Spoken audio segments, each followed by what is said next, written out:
melindungi kita sekalian. Allahu Akbar, Allahu Akbar, Allahu Akbar. Merdeka! Assalamualaikum warahmatullahi wabarakatuh. Jumpa lagi dengan saya di Raudan Channel yang mengungkap rahasia dan fakta di balik sejarah. Baiklah, kali ini kita akan membahas peranan umat Islam di Indonesia. Materi ini sangat menarik karena kita akan tahu bagaimana sejatinya kontribusi umat Islam di tanah air seperti apa. Sekaligus untuk mengungkap apakah umat Islam pernah ingin mendirikan negara Islam? Fakta dan sejaknya sudah jelas, tetapi mengapa masih ada pihak-pihak tertentu bersikeras menghapusnya, bahkan terus menyudutkan umat Islam? Padahal waktu merdeka, umat Islam sebagai mayoritas punya kesempatan menjadikan Indonesia sebagai negara Islam, sebagaimana juga dilakukan negara Malaysia dan Brunei Darussalam. Tetapi ternyata dengan bijak itu tidak dilakukan. Apa pertimbangannya? Kalian ingin tahu? Yuk kita membahasnya. Sesuai fakta sejarah, umat Islam tidak bisa dipungkiri memiliki peranan besar terhadap perjalanan bangsa Indonesia. Bahkan semenjak bangsa ini masih berbentuk Nusantara, umat Islam sudah memberi warna dengan berkembang pesatnya wilayah ini menyusul bermunculannya sejumlah kerajaan Islam di tanah air, mulai kerajaan Samudra Pasai di Sumatera hingga Mataram Islam di Jawa sebagaimana dibahas di video lain di channel ini. Keberadaan kerajaan-kerajaan Islam itu terbukti mampu membawa kemajuan wilayah masing-masing. Bahkan Wali Songo juga mendirikan sejumlah pesantren, sebuah lembaga pendidikan yang mencetak banyak kader yang mampu menggerakkan kemajuan bangsa, termasuk mendirikan kerajaan Islam Demak seperti yang diperankan murid Sunan Ampel, Raden Fatah. Dan di saat bangsa Indonesia terpuruk hidup dalam penjajahan ratusan tahun, umat Islam pun bangkit melakukan gerakan membebaskan bangsa ini dari cengkraman penjajah. Kebangkitan umat Islam itu merupakan dampak dari gerakan modernisasi sejumlah tokoh muslim dunia seperti Jamaluddin Al-Afghani di India dan Muhammad Abduh di Mesir. Gerakan modernisasi dunia Islam diakui menjadi virus ampuh menggerakkan semangat perjuangan melawan penjajah. Gagasan pan-Islamisme atau persatuan umat Islam yang dicetuskan Jamaluddin Al-Afghani difahami baik oleh para tokoh gerakan pembaruan di Indonesia.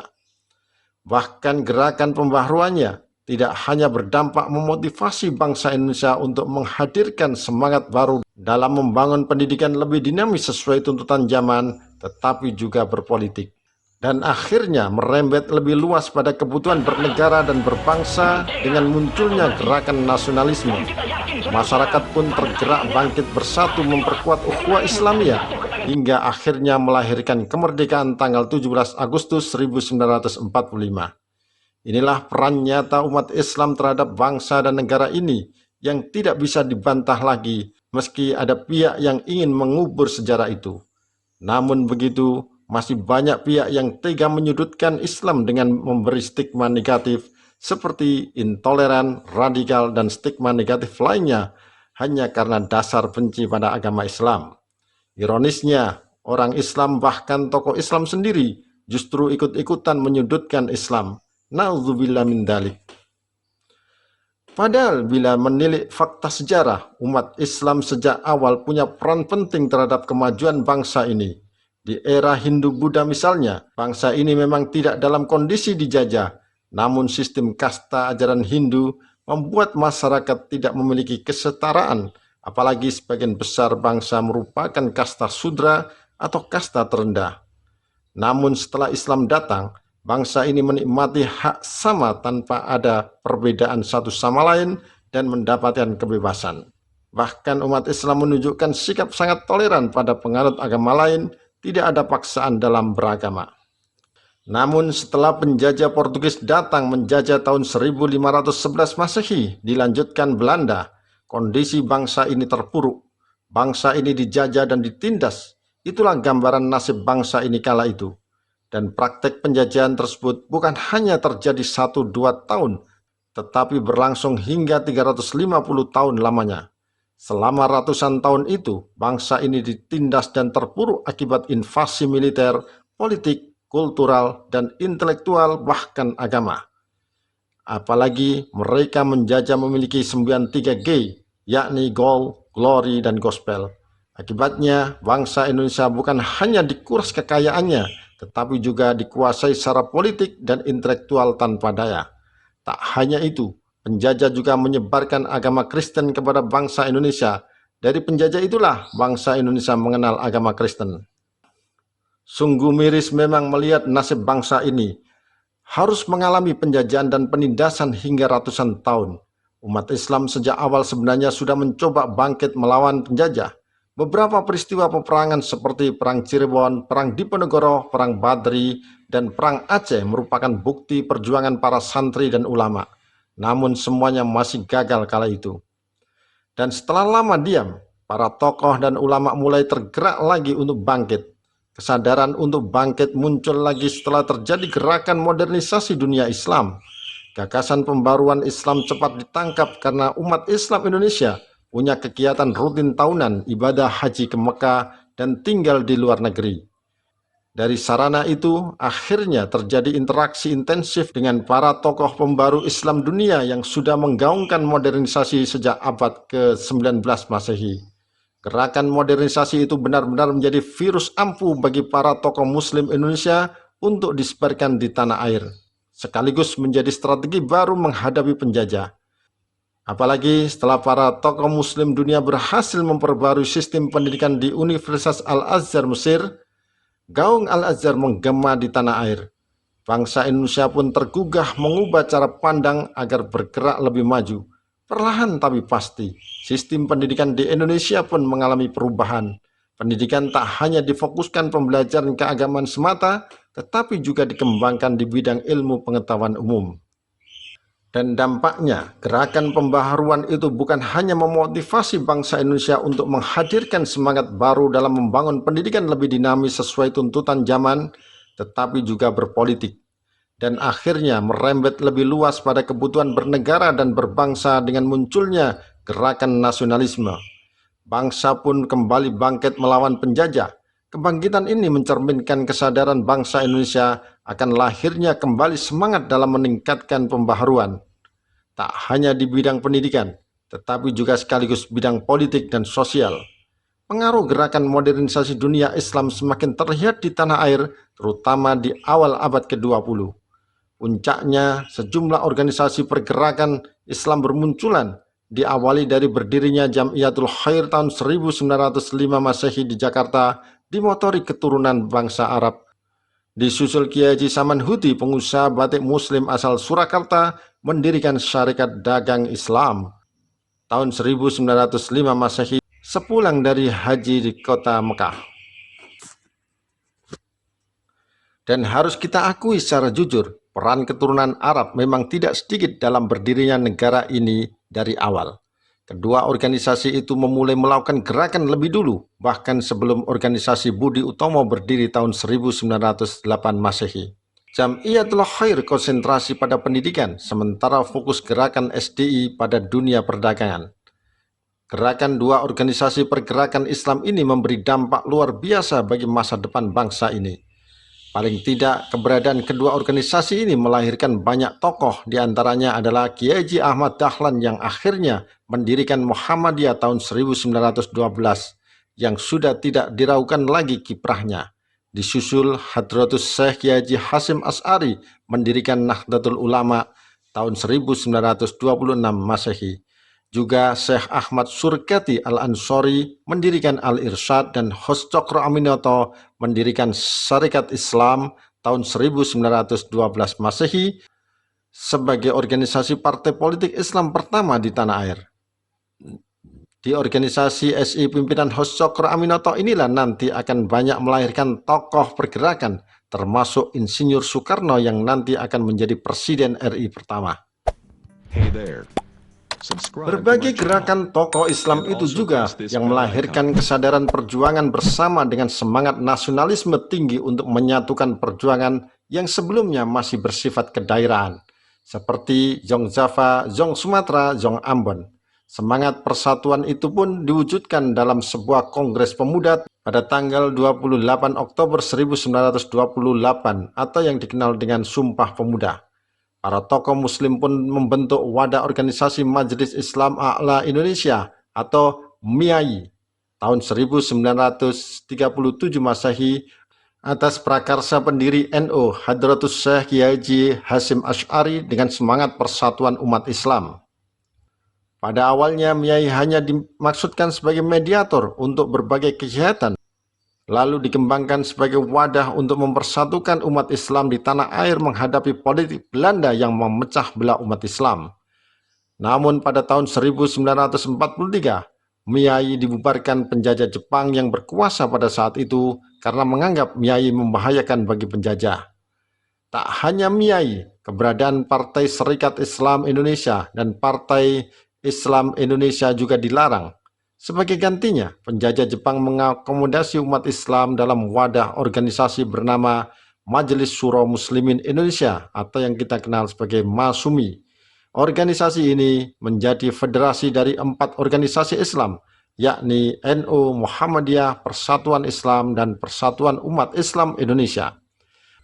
Para tokohnya adalah Kiai Haji Hasyim Asy'ari dari NU, Ki Bagus Hadikusumo dari Muhammadiyah, Kartosuwiryo dari Sarekat Islam, Haji Agus Salim dari Sarekat Islam, Muhammad Nasir dari Persis, Kasman Singo Dimejo dari Muhammadiyah, dan Syekh Jamil Jambek.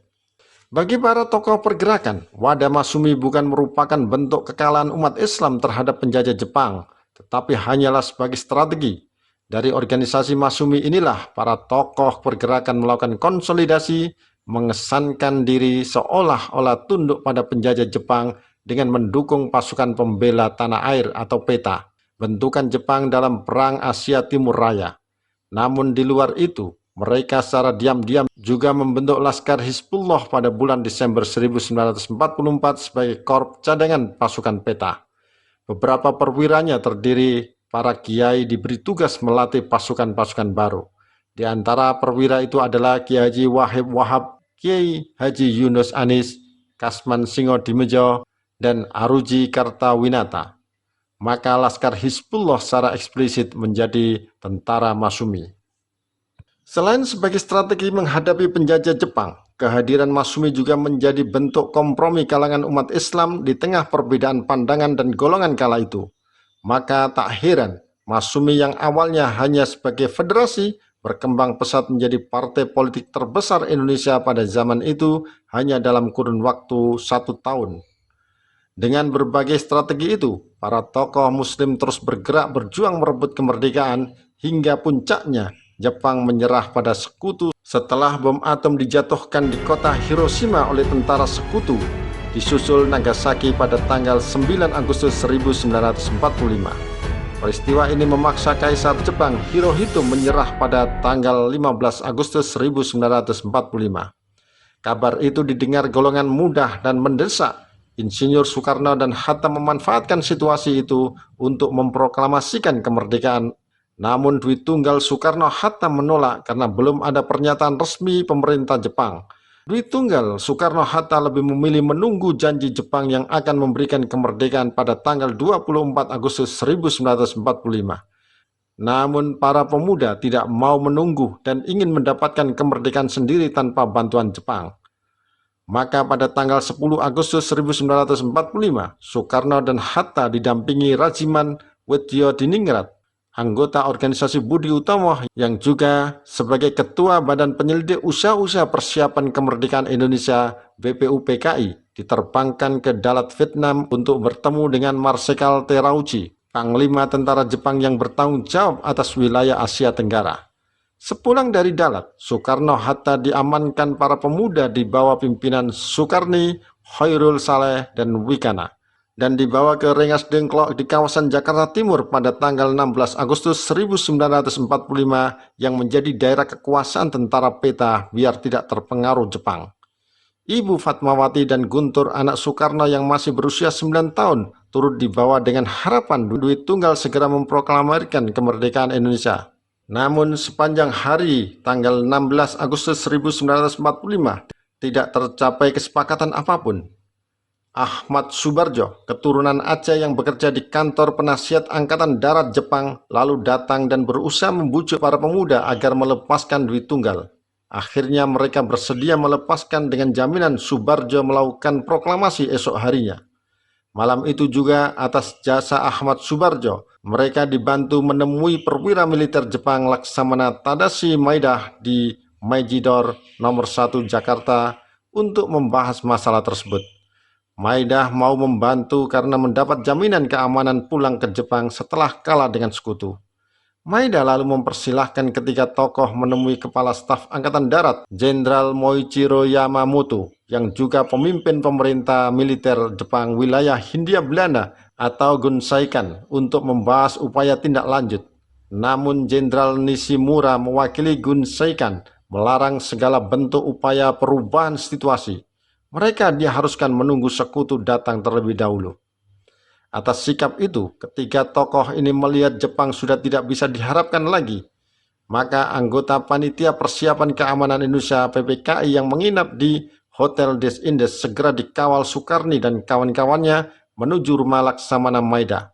Rumah Maeda yang berada di Komplek Angkatan Laut Jepang dianggap aman dari gangguan tentara Angkatan Darat Jepang untuk mempersiapkan kemerdekaan. Teks proklamasi lalu disusun tiga tokoh nasional, Insinyur Soekarno, Muhammad Hatta, dan Ahmad Subarjo. Pada tanggal 17 Agustus 1945 pukul 03 dini hari. Dan di antara kalimat dalam teks proklamasi yang menjadi usulan Ahmad Subarjo adalah kalimat, "Kami bangsa Indonesia dengan ini menyatakan kemerdekaan Indonesia."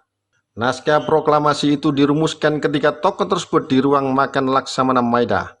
Naskah teks proklamasi asli ditulis tangan Insinyur Soekarno. Naskah itu diserahkan kepada Sayuti Melik, seorang wartawan, untuk diketik. Naskah lalu diserahkan kembali ke Soekarno untuk ditandatangani.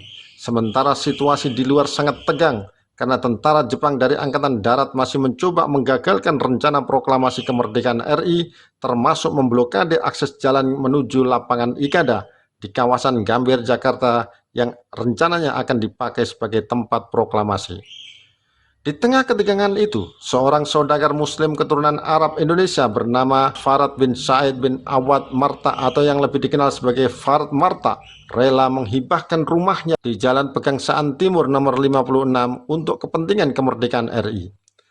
Di rumah itu juga, Insinyur Soekarno di tengah menyiapkan proklamasi jatuh sakit dan dirawat Farad Marta dengan diberi madu Arab. Setelah pulih, tepat pukul 10 WIB, hari Jumat tanggal 17 Agustus 1945, bertempat di rumah Jalan Pegangsaan Timur nomor 56, naskah teks proklamasi dibacakan Insinyur Soekarno didampingi Muhammad Hatta. Pembacaan teks proklamasi dilakukan di teras rumah dalam suasana hikmat. Besoknya, tanggal 18 Agustus 1945, Panitia Persiapan Kemerdekaan Indonesia (PPKI) langsung bersidang menetapkan Insinyur Soekarno sang proklamator sebagai presiden karena tidak ada calon lain, dan Muhammad Hatta sebagai wakil presiden sekaligus mengesahkan Pancasila sebagai dasar negara Indonesia.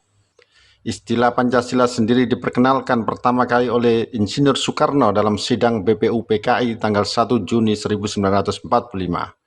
Soekarno mencetuskan Pancasila yang bermakna panca, lima, dan sila, asas atau lima asas. Namun dalam sidang itu belum ada titik temu karena masih terjadi tarik ulur antara Pancasila dan Islam sebagai dasar negaranya. Sehingga BPU PKI membentuk Panitia 9 untuk merumuskan lebih rinci dasar negara untuk dicantumkan dalam Undang-Undang Dasar 1945.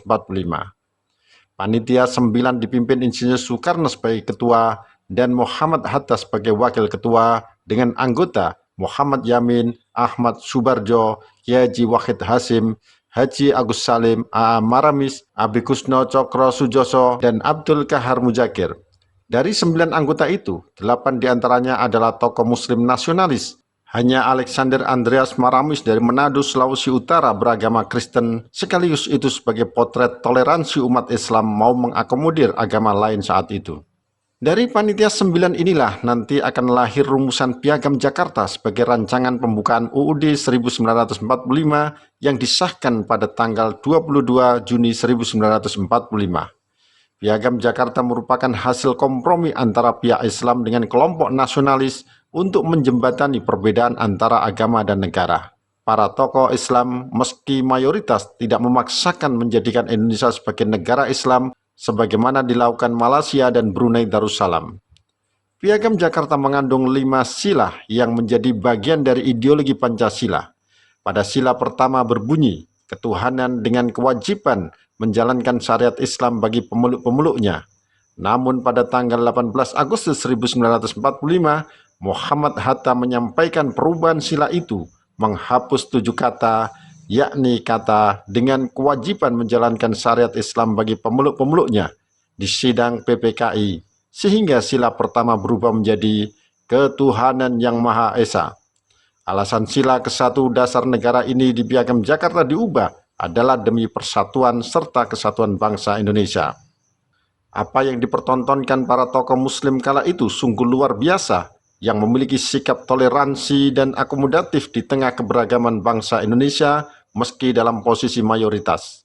Dan setelah itu, umat Islam pun tetap konsisten berjuang mengawal kemerdekaan. Para pemuda tergabung dalam Laskar Hizbullah dan Sabilillah juga gigih membantu pembentukan Badan Keamanan Rakyat BKR pada tanggal 23 Agustus 1945, menyusul masih adanya ancaman penjajah kembali. Keberadaan BKR lalu dilebur menjadi Tentara Keamanan Rakyat TKR pada tanggal 5 Oktober 1945. TKR inilah nanti yang akan menjadi cikal bakal terbentuknya Tentara Nasional Indonesia TNI. Salah satu bukti peran besar umat Islam adalah tampilnya Jenderal Sudirman yang merupakan aktivis pemuda Muhammadiyah yang juga jebolan tentara peta. Dari sini jelas peranan umat Islam dalam mendapat dan mempertahankan kemerdekaan RI sudah tidak diragukan lagi. Di saat sekutu punya gelagat menjajah Indonesia kembali, Nahdlatul Ulama sebagai organisasi Islam terbesar di tanah air mengeluarkan resolusi jihad NU pada tanggal 22 Oktober 1945 di Surabaya hingga meletus pertempuran berdarah tanggal 10 November 1945. Begitu juga Muhammadiyah pada Muktamar Umat Islam di Yogyakarta 7 November 1945 ikut mengeluarkan resolusi jihad. Kekuatan umat Islam akhirnya mampu mengusir tentara sekutu yang didukung peralatan canggih keluar dari Indonesia. Begitu juga saat terjadi agresi militer pertama dan kedua Belanda. Para ulama mulai Aceh hingga Jawa bergerak termasuk Yogyakarta mendirikan organisasi kelaskaran bernama Markas Ulama Angkatan Perang Sabil atau MUAPS melawan penjajah. Di antara tokoh pendiri MUA adalah Kiai Haji Ahmad Badawi dan Ki Bagus Hadikusumo. Keduanya tercatat pernah menjadi Ketua Umum PP Muhammadiyah. Bahkan di saat Indonesia nyaris runtuh setelah agresi militer kedua, Panglima TNI Jenderal Sudirman yang merupakan aktivis pemuda Muhammadiyah tetap gigih memimpin gerilya hingga akhirnya mampu mengusir penjajah Belanda lewat serangan umum 1 Maret 1949. Tak hanya itu, umat Islam juga memiliki peran penting terhadap negara dalam mencari bentuk demokrasi di Indonesia. Apalagi Masyumi yang dibentuk dari hasil penggabungan organisasi-organisasi Islam mampu menjadi partai terbesar, memiliki peran besar atas jalannya pemerintahan. Peran itu tetap diberikan umat Islam meski tidak diberi jabatan penting. Bahkan begitu merdeka, jabatan Perdana Menteri pertama justru diberikan Sultan Syahrir yang merupakan perwakilan Partai Sosialis Indonesia, lalu Amir Syarifuddin juga dari Partai Sosialis Indonesia sebagai Perdana Menteri kedua. Dan baru mulai tahun 1951, jabatan penting itu diberikan pada kader Masyumi, yakni Muhammad Nasir, Sukiman Wiryo Sanjoyo, dan Burhanuddin Harahap. Namun di tengah puncak kekuasaannya, Masyumi justru dilanda perpecahan. Kubu NU memilih keluar dan mendirikan partai sendiri, begitu juga kubu Syarikat Islam. Meski begitu, Kabinet Burhanuddin Harahap sebagai kader Masyumi tetap dengan lapang dada menggelar pemilu tahun 1955 dan itu menjadi pemilu pertama yang pernah digelar bangsa Indonesia. Pada pemilu 1955 diikuti 172 partai politik. Selain memilih anggota DPR RI, juga memilih anggota konstituante. Akibat perpecahan di tubuh Masyumi, perolehan kursi Masyumi merosot, kalah dengan Partai Nasional Indonesia (PNI) yang mendapatkan 57 kursi DPR dan 119 kursi konstituante.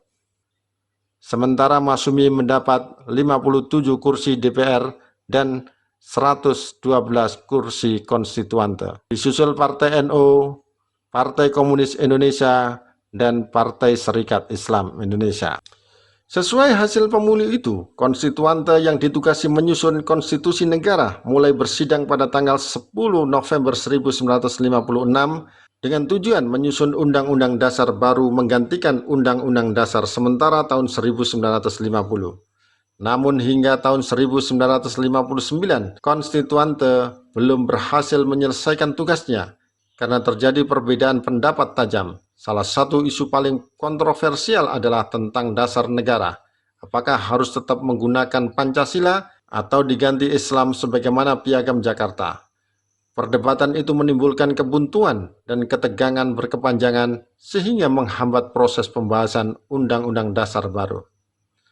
Atas situasi itu, Presiden Soekarno mengeluarkan dekret Presiden 5 Juli tahun 1959 setelah konstituante gagal merumuskan Undang-Undang Dasar baru sebagai pengganti Undang-Undang Dasar sementara tahun 1950. Isi dekret itu adalah membubarkan konstituante dan kembali kepada UUD 1945 dan tidak berlaku lagi UUDS tahun 1950. Demokrasi terpimpin pun terjadi pada masa Presiden Soekarno karena kekuasaan terpusat di tangan Presiden. Dan tanggal 4 Juni 1960, Soekarno membubarkan DPR hasil pemilu tahun 1955 setelah sebelumnya Dewan Legislatif menolak RAPBN yang diajukan pemerintah. Soekarno secara sepihak melalui dekret itu membentuk DPR gotong royong dan MPRS yang semua anggotanya diangkat Presiden sendiri. Di tengah situasi itu, Presiden Soekarno justru mencetuskan konsep Nasakom, nasionalisme, agama, dan komunisme tahun 1959 dengan dalih menyatukan berbagai ideologi politik yang ada. Gagasan itu tentu semakin menyuburkan komunisme di tanah air. Ironisnya, 1 tahun berikutnya, Presiden Soekarno mengeluarkan keputusan Presiden nomor 200 tahun 1960 membubarkan Partai Masyumi, Partai Umat Islam yang selama ini menentang komunisme.